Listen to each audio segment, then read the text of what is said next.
Donald Trump ক্ষমতায় আসার পরে একাধিক নির্বাহী আদেশে স্বাক্ষর করেছে। যখন যেটা মনে করতেছে সেটাই সে করে ফেলতেছে। আর করবে না কেন? তার হাতে এখন পুরো বিশ্ব।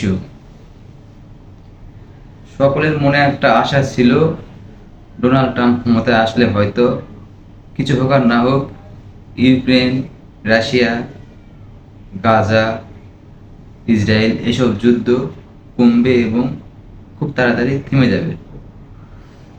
কিন্তু বাস্তবে জিনিস যেগুলো হচ্ছে সেগুলো আসলে উল্টো।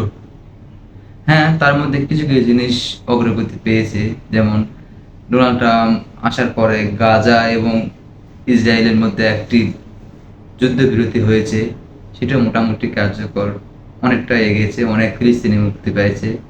আর পাশাপাশি অনেক ইসরায়েলি বন্দিরাও মুক্তি পাইছে।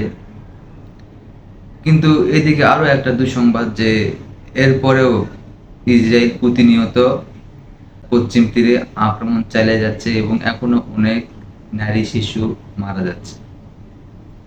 আর এইদিকে ইউক্রেনের অবস্থা আরো বেশি খারাপ, কারণ ডোনাল্ড ট্রাম্প আগে থেকেই বলেছে যে জো বাইডেনের শাসন আমলে ইউক্রেনকে অনেক অস্ত্রপাতি, টাকা পয়সা, সরঞ্জাম দিয়ে, সামরিক শক্তি দিয়ে মানে আমেরিকাকে ধ্বংস করে ফেলেছে, এমন একটি সে মন্তব্য করেছে। তা ঠিক আছে, কারণ ইউক্রেনের ইউক্রেন রাশিয়ার যুদ্ধে যত সামরিক শক্তি দিয়েছে বা যে অর্থ জো বাইডেন দিয়েছে, সেটি মানে হিসাব করলে এটি একমাত্র প্রথম বাজেট যা আমেরিকা ইউক্রেনকে এত কোটি কোটি ডলার অনুদান দিয়েছে যুদ্ধের ক্ষেত্রে। এই জন্য ডোনাল্ড ট্রাম্প এটার ঘোর বিরোধিতা করেছে। কিন্তু সমস্যা হচ্ছে, এখন নতুন করে যে ঝামেলা তৈরি হয়েছে, গাজা এবং ইসরায়েল নিয়ে নতুন একটা চক্রান্ত হয়েছে। আপনারা ইতিমধ্যে জানেন, কিছুদিন আগে আমেরিকায় সফরে যাচ্ছে ইসরায়েলের প্রেসিডেন্ট বেঞ্জামিন নেতানিয়াহুর।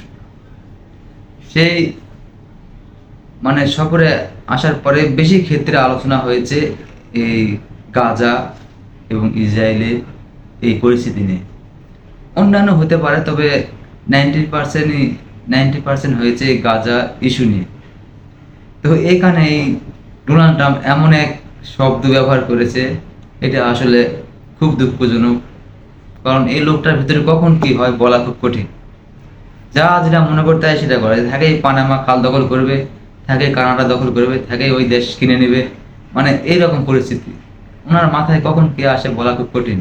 তো এর মধ্যে সে বলে ফেলেছে যে আমি যুক্তরাষ্ট্রই গাজাকে দখল করবে, তার প্রশাসন লোকেই গাজা শাসন করবে। এবং তা নয় শুধু, সেটাও বলেছে এই গাজাবাসীদেরকে মিশর এবং মধ্যপ্রাচ্যের কিছু জর্ডান দেশগুলো যেন এদেরকে আশ্রয় দেয়। হ্যাঁ, আর তার উদ্দেশ্য হলো, তার কথা হচ্ছে এই গাজাকে নতুন করে একটা মানে সুন্দর ভবিষ্যৎ রাষ্ট্র তৈরি করার জন্য সে এসব বলতেছে যে এখান থেকে সবাই সরে যায়, এখানে যে অনেক আবর্জনা, ধ্বংসস্তূপ, ময়লা, বসবাসের অযোগ্য এই বোমা টোমা বারুদ যা আছে, ইট পাটকেল, এই সব কিছু পরিষ্কার করে নতুন করে এখানে একটি জায়গা স্থাপন করে সেখানে হাজার হাজার কর্মসংস্থানের জন্য শিল্প কারখানা তৈরি করা হবে, নতুন করে আবার মানুষ বসবাসযোগ্য করে তুলবে। তার এটি একটি ভাষ্য। কিন্তু এটি যে একটা চরম অপমানজনক